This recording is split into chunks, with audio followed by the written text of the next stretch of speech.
Formule de prière pour amener la paix et l'ordre en soi dans sa vie, dans sa maison, au bureau ou ailleurs, notamment avant, durant ou après les situations conflictuelles.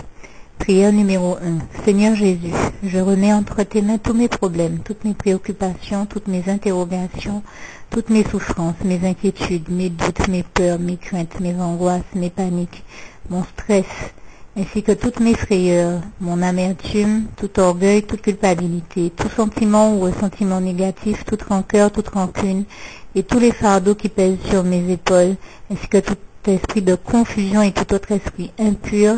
Merci de m'en délivrer totalement, d'y apporter toutes tes réponses et toutes tes solutions, et de me remplir totalement, de remplir totalement mon cœur de ta paix, de ton amour et de ta joie.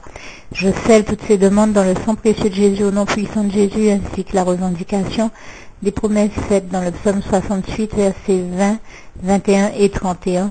En Matthieu 11, verset 28, en Matthieu 28, verset 20, dans le psaume 50, verset 15, en Ésaïe 41, verset 10 à 13, en Éphésiens 4, verset 31, en Romains 5, verset 20, en Romains 8, verset 28, 31, 37, 38, 39, en Luc 1, verset 37, et également en Philippiens 4, verset 6, 7, 8, 9, 13 et 19.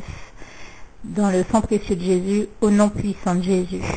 Il est à préciser que concernant le psaume 68, versets 20 et 21 et 31, et surtout 31 en particulier, c'est précisément ce verset du psaume 68, verset 31 qu'il est recommandé de lire en demandant au Seigneur Jésus de nous accorder la grâce, de disperser et d'éloigner de nous tout esprit impur, et en particulier tout esprit de provocation, tout esprit utilisé par l'ennemi qui vise à semer la zizanie, la discorde, la provocation, ce qu'on appelle des esprits de provocation et de guerre. Donc il faut demander à ce moment-là au Seigneur Jésus de nous en délivrer totalement de tout esprit de provocation et de guerre, et tout esprit qui prenne plaisir à combattre, à semer la zizanie, la discorde entre les êtres humains, entre les hommes, et donc la guerre précisément pour que le Seigneur Jésus vienne ramener sa paix.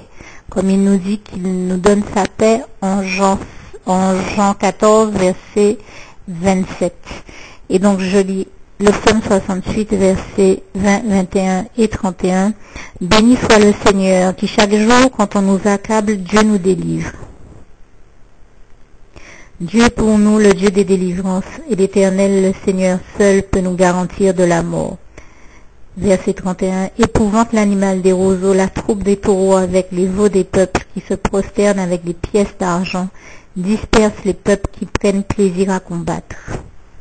Au nom puissant de Jésus, je demande au Seigneur, donc c'est vraiment la prière que je vous invite à faire quand vous vous rendez compte qu'en face de vous, vous avez des personnes qui vous provoquent ou qui cherchent à vous mettre à bout. Ne jamais tomber dans l'écueil de passer à une violence physique. Évitez même de répondre chaque fois que possible, et plutôt que de rentrer dans un système de violence physique, verbale ou autre, sous quelque forme que ce soit, évitez toute forme de violence, rentrez plutôt en prière, remettez l'entièreté de votre situation entre les mains du Seigneur Jésus et demandez-lui de vous remplir de sa paix. Car le Seigneur Jésus nous dit donc en Jean 14, verset 27, « Je vous laisse la paix, je vous donne ma paix. Je ne vous donne pas comme le monde donne, que votre cœur ne se trouble point et ne s'alarme point. » Même si vous sentez votre cœur battre très fort, les battements de votre cœur très fort, demandez rapidement au Seigneur Jésus de vous délivrer de cet état de fait et de vous remplir totalement de sa paix, car il nous donne vraiment sa paix. Et mon souhait pour vous, comme il est écrit en Philippiens 4, verset 7, c'est que la paix de Dieu qui surpasse toute intelligence garde vos cœurs et vos pensées en Jésus-Christ, au nom puissant de Jésus.